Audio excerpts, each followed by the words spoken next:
What is going on, everybody? My name is Jared and welcome back to the madprops channel.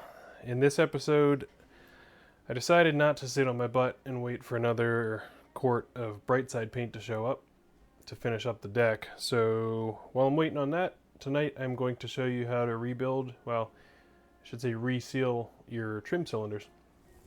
So got all my stuff down here set up, I got my kits. I'm going to show you how to do one. Both sides are identical. Kit's actually the same for left and right, so show you how to do one and then you guys should be able to do yours. It's a pretty easy job, and I don't know, it's a pretty easy job. So here we go.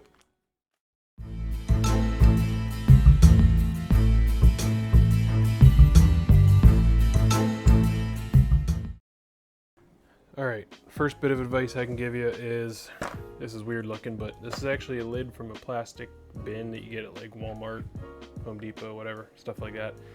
I like using these for stuff like this because when you take apart the trim cylinders, a little bit of oil will tend to come out, especially if it's been just recently taken off the boat. So the nice thing is with this, if it drips into this, one, it'll not soak through it because it's plastic, but also the lip around it'll keep from kind of spilling all over your bench. So recommend grabbing something like this.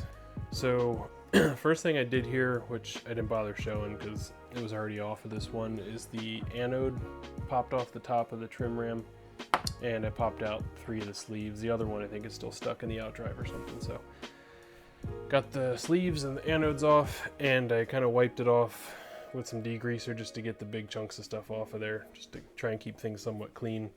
And I got it mounted in my bench vise here with some styrofoam plastic wrapped around it just to help keep from scuffing it up. So the first big step here, and probably the hardest part about even doing this job, is removing this cap here from the trim ram. So this is actually kind of the top cap to the hydraulic cylinder that kind of keeps everything, seals and everything kind of pressed in there. So if your cylinder spins freely like this, that's a good sign. If you can't do this, you may have a much harder time with this next step. So a lot of times this will actually get bound up to the seals and stuff in there. So the best advice I can give you is try spraying some sort of penetrating stuff in there, and if you're careful with it, a little bit of heat goes a long way. So we'll see how this goes. Now here's the magic tip of this whole video. If you haven't noticed here, these 2 holes here, top and bottom right now, are threaded, and that's actually the holes that the anode was mounted to with those 2 bolts. Now there's these other 4 holes. If you're looking at those wondering what they're for, they're actually for a spanner wrench to remove this top cap. Now they make specialized spanner wrenches. I'm sure Mercruiser has one specifically for this, and there's a bunch of other spanner wrenches out there you can buy for hydraulic rams and stuff like that, but I don't have any of those, and I doubt you do either. So what I found out works super awesome. I saw this tip somewhere else and I don't remember where, but if you run out to like Harbor Freight or Hardware, your local hardware store, and just buy like a cheap adjustable wrench. I got this real big one just to have some extra leverage on it.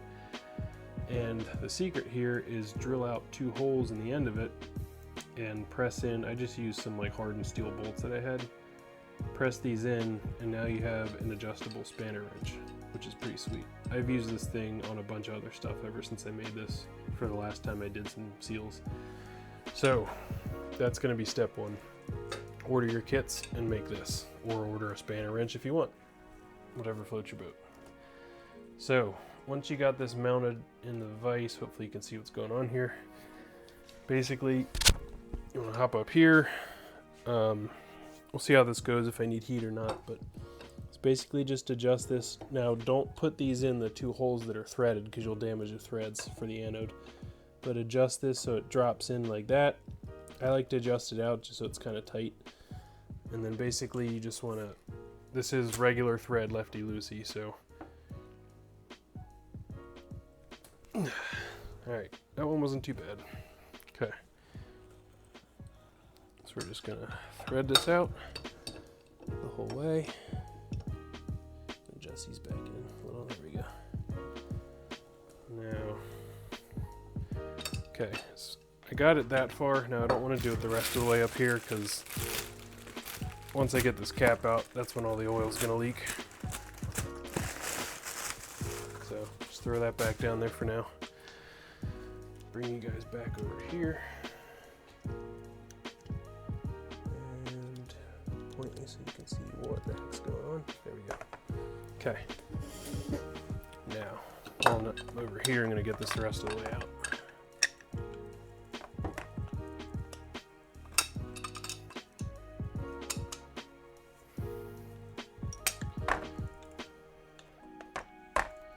Sorry, I'm trying to do this in a way that you can see what I'm doing.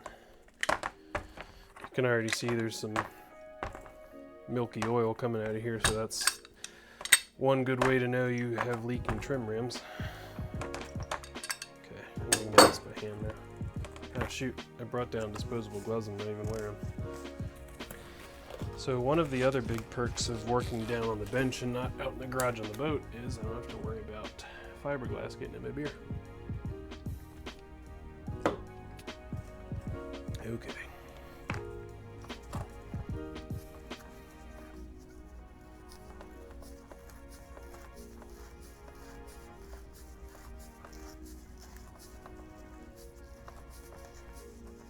Come on.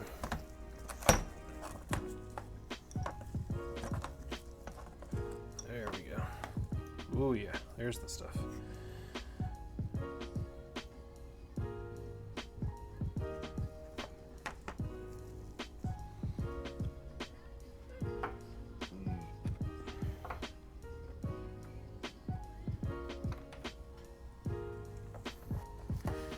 Okay, now that we got this top cap off, we're going to pull the entire rod end out of the body, hopefully.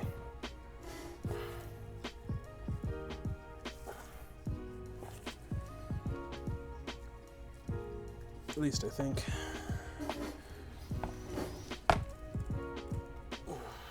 We have to put this back in the vise. Make sure I get all that oil out.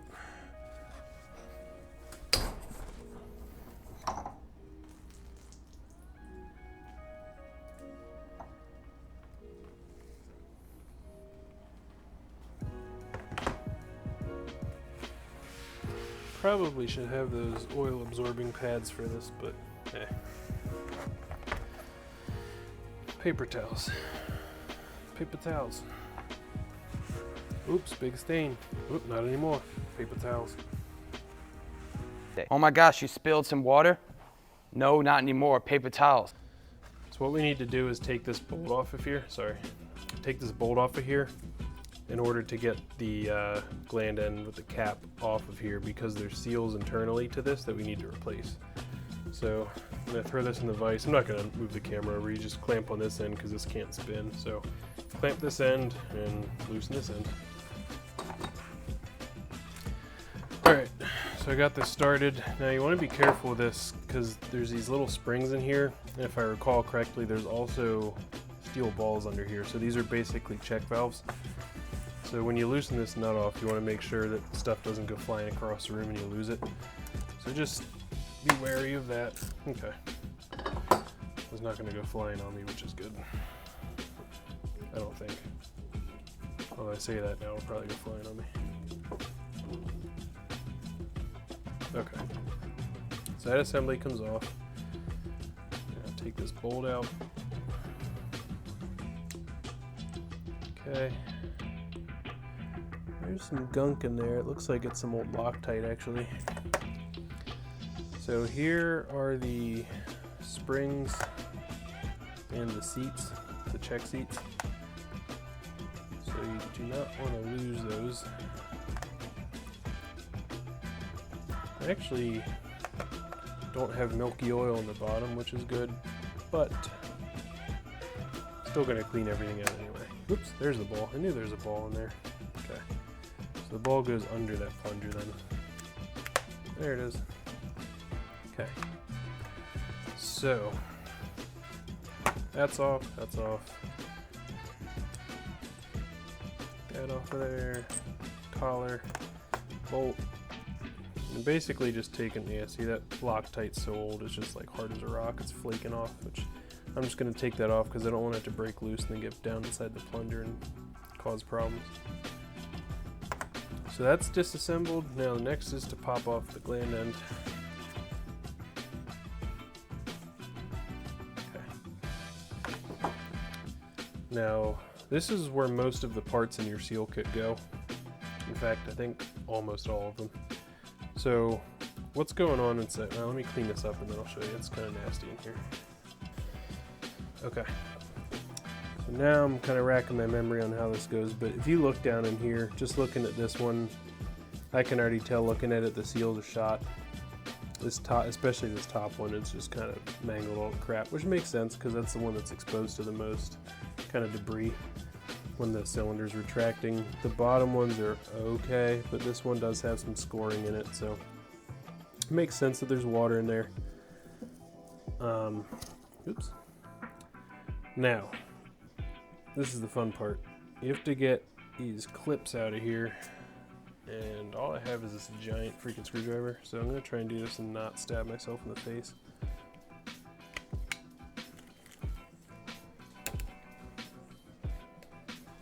I got it far enough I can grab it with the pliers and just kind of muscle it out the rest of the way. There we go. Okay. Now this ring comes out.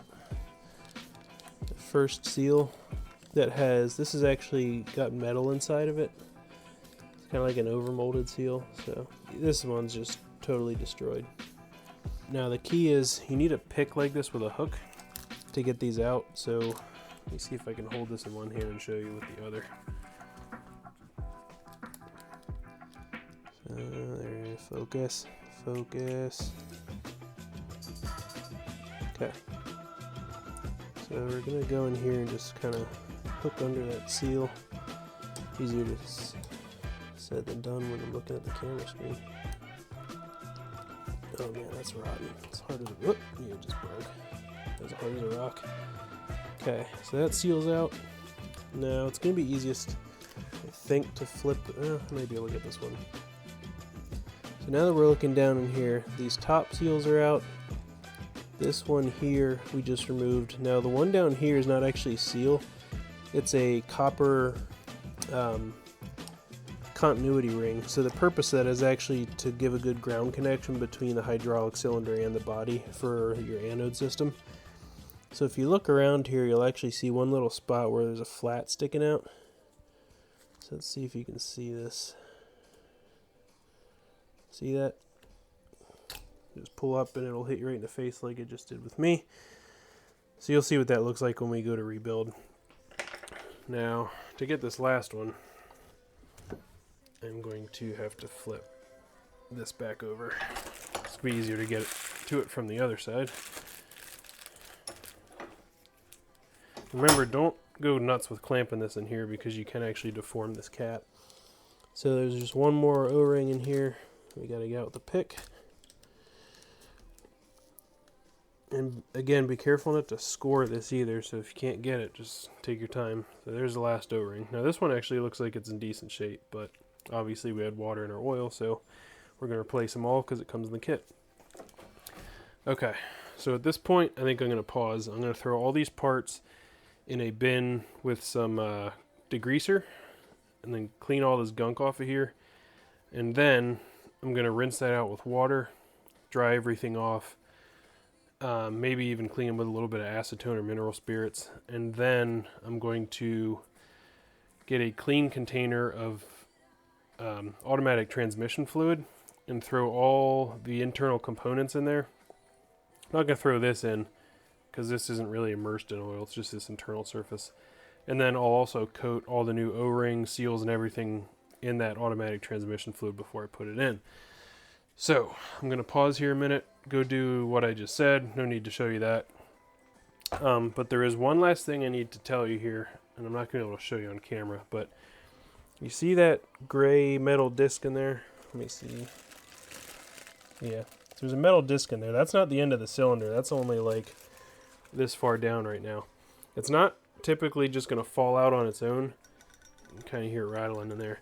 But the way you get that out is you want to take your air compressor with your blowgun and put on really low, like 5 psi pressure. Set this down, put your gun up to the lower port here where the oil will go. Put your hand over the end, because if you don't, it might go flying across the room. So just real low pressure, just tap it real quick and that'll just pop that thing right off the end, just catch it in your hand.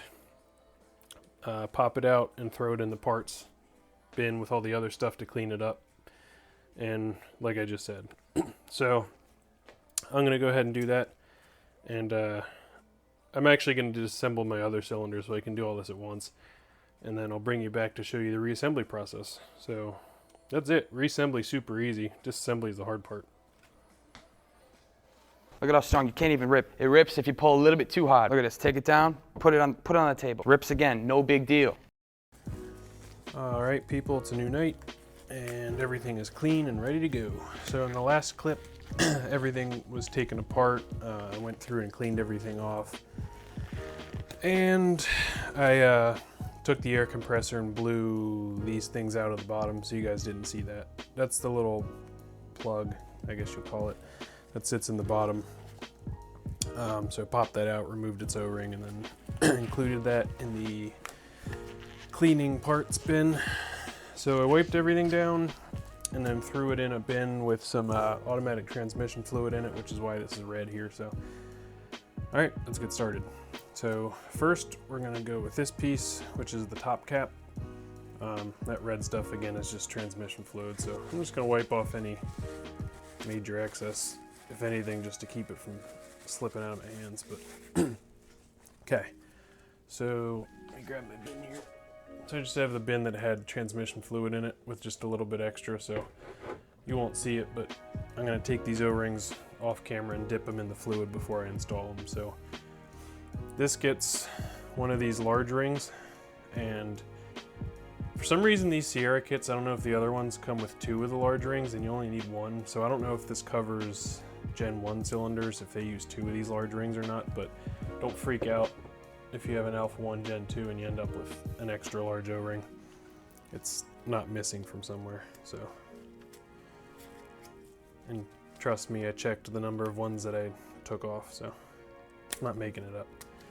Okay, so honestly the hardest part about putting these things together is just getting the O-rings, especially the external ones, up and over stuff. So that large outside one is on.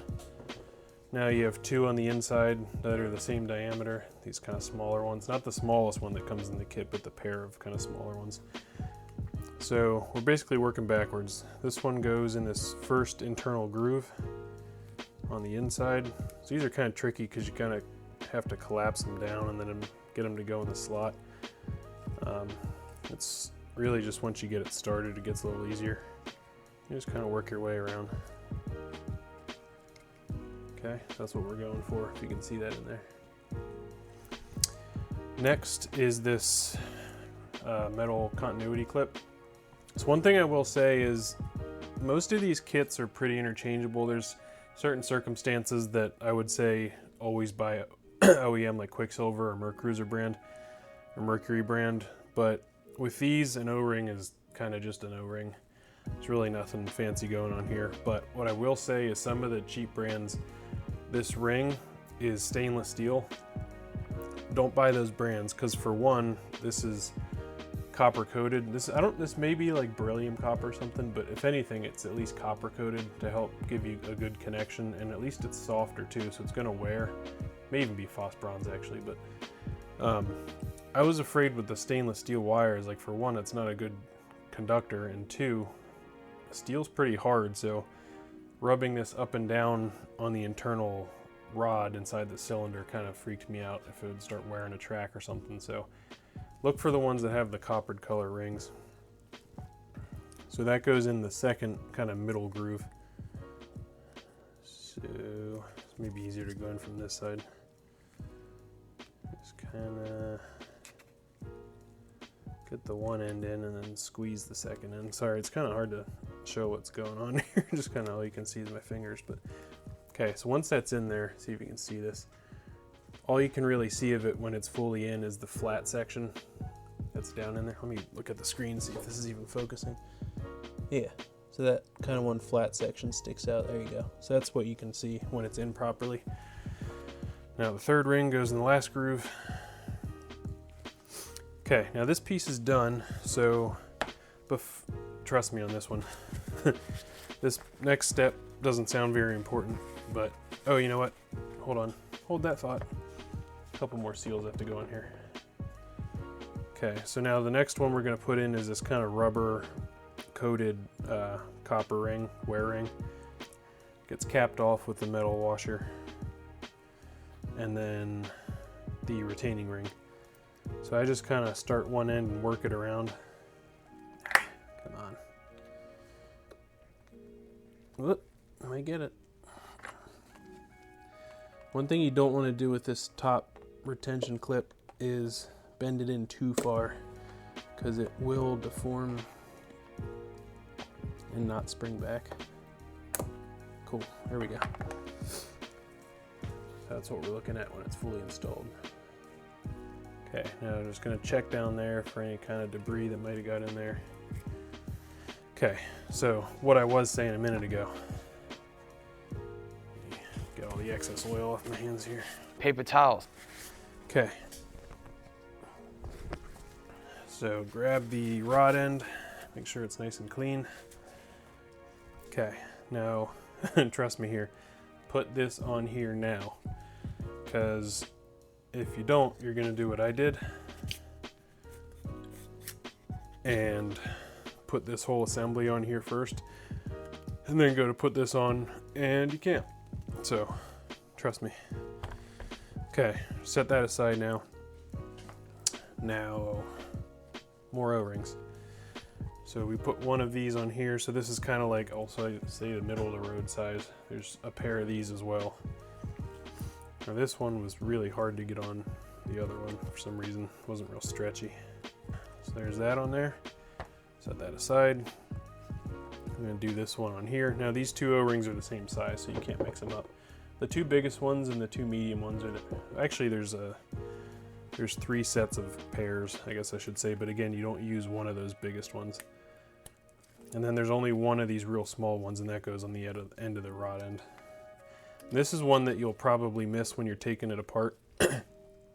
When you take this off the end of the rod and you pop it off, a lot of times that O-ring will either stick in here or stick in here and you won't see it. So just be aware of that when you're doing this. Okay, now last time I had to use the pick very carefully to get this one started. Just be careful you use these picks that there's no sharp edges on them that's going to tear the new O-ring, because if you tear this, then it's not going to seal. Okay, so again in reverse order. So that big O-ring's on. Next is the 3 ball bearings. So they pop down in each of these 3 with kind of the circular entrance.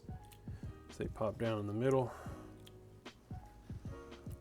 Okay, and then if yours are apart like this, you can pop in the 3 valves right on top of those ball bearings with the flat end down on top of the ball. And you go around and put the springs over top of the shaft of that piece, like that. Now this is the part where if you don't remember, you'll just want to go back and either watch this video, or if you took pictures, refer to it. And another easy way to tell is, if you look at this piece, you can actually see 3 little wear spots, so you can tell the springs were pressing on that. So that goes down on top of the springs, like that. And then this piece is kind of symmetrical, so it doesn't matter which way you put it, but that goes on top of there. And then the bolt goes through the top. Just like that. Now, let's set that there for a second. Take this O-ring, got enough oil on my hands there. We're gonna pop it in there, like that. If you can see that, that's the one I was talking about. A lot of times you won't see when you're taking these apart. Okay, now I'm gonna pop this into here, making sure the O-ring doesn't come loose and get squished. And I don't think you can see what I'm doing right now, but I'm just kind of starting that bolt by hand. So this is what we got. So now I got to put it over in the vise, and I'm just going to tighten this down. So if you can't see what I'm doing, I'm just tightening that bolt up here on the top of the rod end. we're gonna torque it to Mercruiser spec. Click. Okay, pop that out of the vise. Now,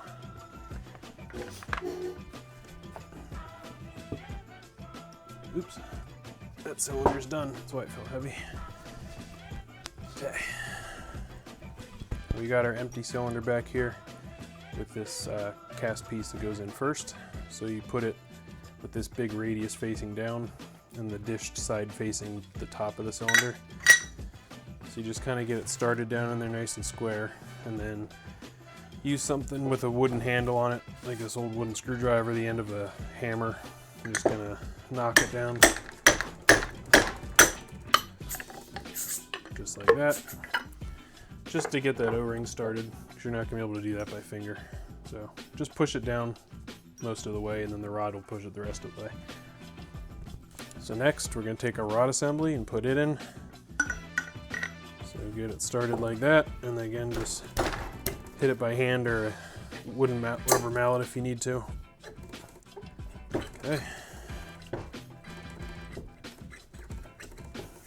So you got it there. Now we're just gonna slide this end cap in and start threading it in by hand as far as you can go. Again, just wrapping these cylinders in something to just try and keep the scratches to a minimum.